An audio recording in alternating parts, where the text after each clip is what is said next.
Bonjour à tous. Alors aujourd'hui dans cette vidéo, nous allons nous pencher sur les équations cartésiennes de droite. Alors en fait, cette vidéo fait suite à une autre vidéo qui elle portait sur l'équation réduite d'une droite. Alors on verra tout à l'heure qu'il y a un lien entre ces deux types d'équations pour une droite donnée. Alors avant d'aborder directement la notion d'équation cartésienne, on va s'intéresser à la notion de vecteur directeur d'une droite. Alors ici on a tracé une droite AB. Alors en fait, qu'est-ce qu'un vecteur directeur de la droite AB? Eh bien ça va être un vecteur qui sera collinéaire au vecteur AB. Donc on rappelle que deux vecteurs sont collinéaires, ça signifie qu'ils ont la même direction, pas forcément le même sens. Donc ici on a tracé U, V, W, trois vecteurs qui sont collinéaires au vecteur AB. Alors par exemple le vecteur V et le vecteur W ont le même sens et ont d'ailleurs le même sens que le vecteur AB. Par contre U a un sens opposé. Mais enfin en tout cas ce qui relie tous ces vecteurs, U, V, W et AB, c'est que ce sont des vecteurs qui ont la même direction.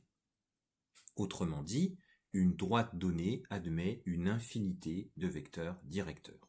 Donc ne pas dire U est le vecteur directeur de la droite AB. En fait, il y en a une infinité.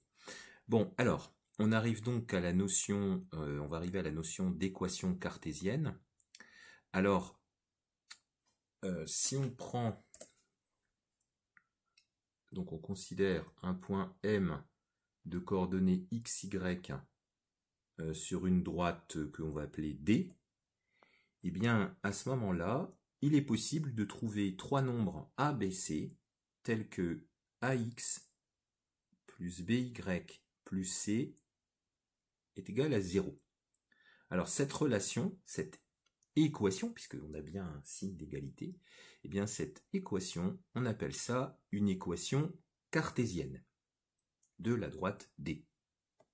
Alors, en fait, quand on observe un petit peu cette égalité, on voit que par exemple, si on décide de multiplier le membre de gauche par un certain k, k fois quelque chose qui est égal à 0, évidemment, ça fait toujours 0.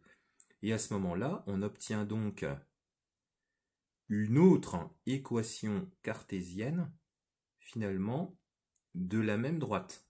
C'est-à-dire que là, maintenant, le coefficient devant x, ça devient ka, le coefficient devant y, k fois b, et puis le coefficient qui est tout seul ici, k fois c. Donc c'est-à-dire que, et ça sera vrai pour tout cas. Autrement dit, une droite donnée va admettre une infinité d'équations cartésiennes.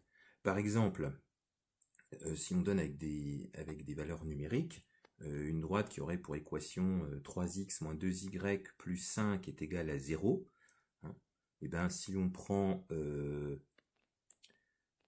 par exemple 2x moins 4 tiers de y plus 10 tiers est égal à 0, et bien ça c'est une autre équation cartésienne de la même droite. On a ici multiplié chaque coefficient par 2 tiers. Voilà. Donc voilà pour ce qu'est une équation cartésienne.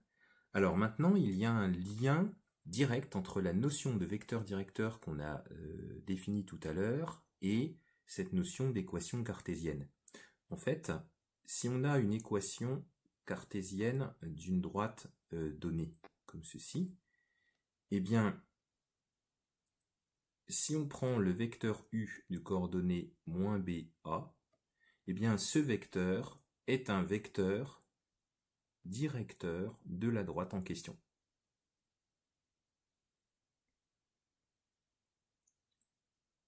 Si on appelle D la droite dont une équation cartésienne est donnée ici. Voilà. Alors ça, on va trouver très rapidement une application.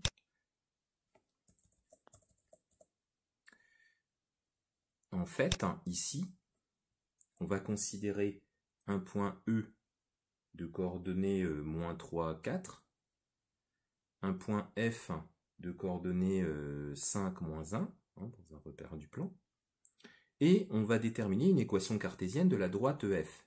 Alors, comme la droite, c'est EF, je vais pouvoir calculer les composantes du vecteur EF. Hein, c'est XF moins XE, YF moins YE.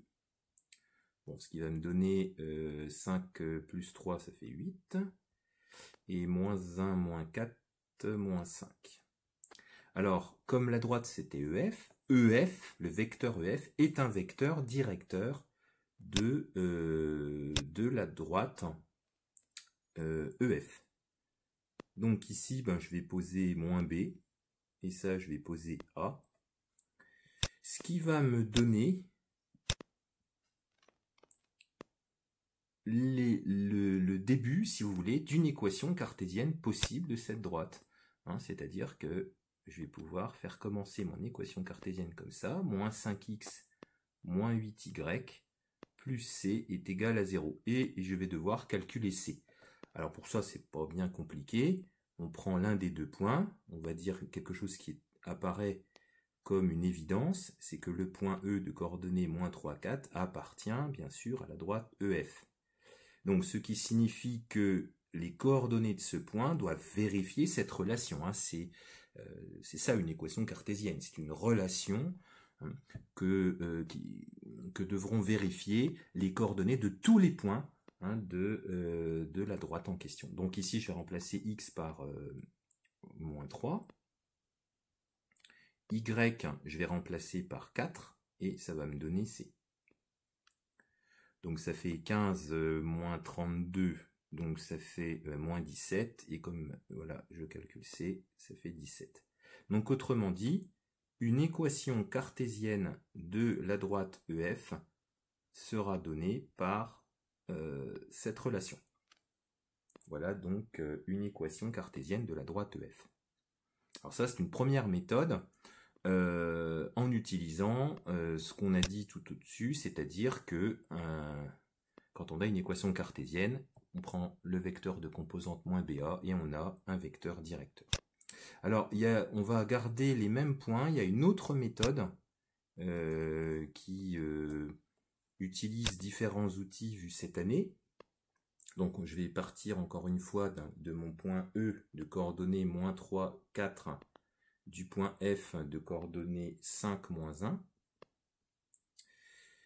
1. J'ai toujours EF, vecteur directeur, donc ça j'avais calculé ces coordonnées tout à l'heure, 8, moins 5, hein, c'est toujours un vecteur directeur de la droite EF. Mais là ce que je vais faire, je vais prendre un point M de coordonnées x, y sur la droite. Alors, vous avez votre droite EF, puis on prend un point M, alors qui peut être sur le segment EF ou à l'extérieur, enfin peu importe. Et à ce moment-là, ce qu'on peut dire, c'est que on peut calculer les coordonnées du vecteur, enfin les composantes du vecteur EM. Donc ça fait x moins 3, donc x plus 3. Et l'ordonnée, ça fait y que moins 4. Comme les points EM et F sont alignés, les vecteurs EM et EF sont collinéaires. Donc on va traduire